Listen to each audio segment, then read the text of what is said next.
Hey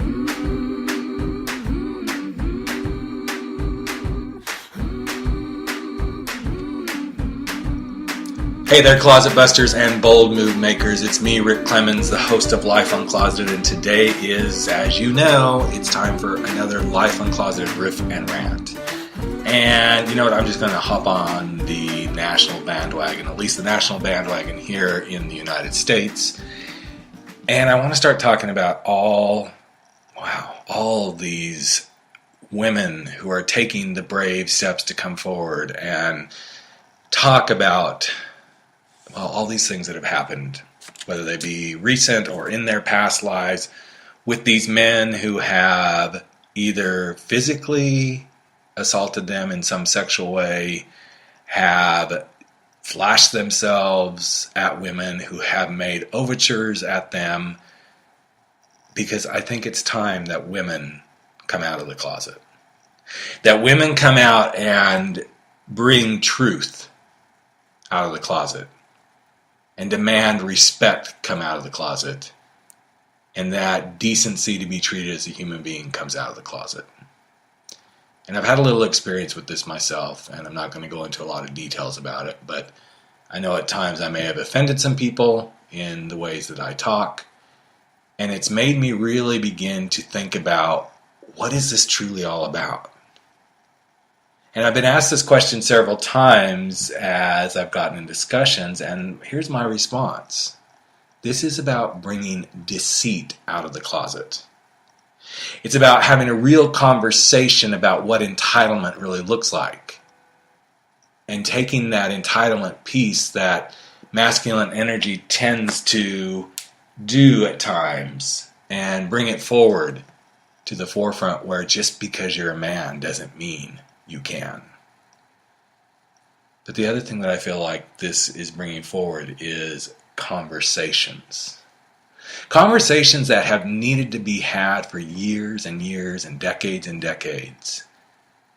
That at the end of the day are really truly about treating each other with respect, with decency, and like a human being, and not just something that's there for each other's pleasure. So as I've been thinking through this and having my own feelings around everything that's going on, I've been asking myself some questions. First question I've asked is, if it were me, what would I do? If it were me, would I have what it takes? Would I have the balls, yes, the balls to stand up and do what some of these women are doing? Would it mean that I might risk losing a job? Would it mean that I might risk friendships and become someone that nobody wants to be around for fear of, oh my gosh, if I do something, are they going to turn on me? Which is completely ridiculous. But it's the stories that we do make up in our own heads. The other question that I've been asking is, what does this tell me about my own values?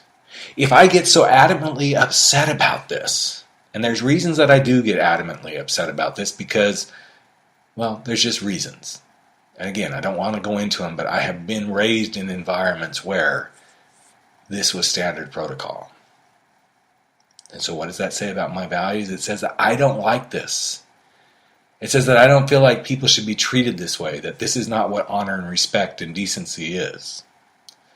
And the other question that I would ask myself is, how can I be more aware, more conscious of my own actions, my own words, my own ways of being in the world? It's bringing that part of myself forward out of the closet.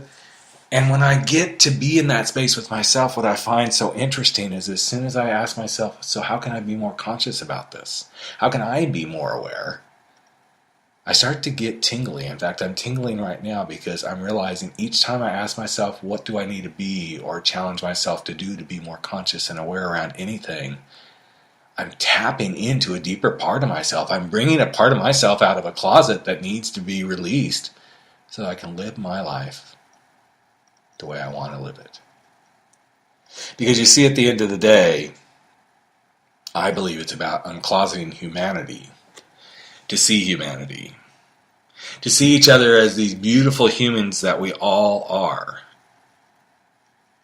and allow each of us to be equal in the ways that we were brought into this world to be. Because you see, the day that you were born, none of this mattered. You were just a beautiful being that just arrived in the world. And in that moment that you arrived, it was all perfect, just as it should be. The irony is, the moment that we start to live and breathe is when everything begins to change. So as you finish whatever you're doing today, I invite you to truly think about what is that thing that you need to do to uncloset yourself to be more truthful, respectful, and decent to those around you. So that's it. That's this week's Riff and Rant. I don't know if it's helped you. I hope it has. And you know what? If you have something you'd like to add to this conversation, shoot me an email.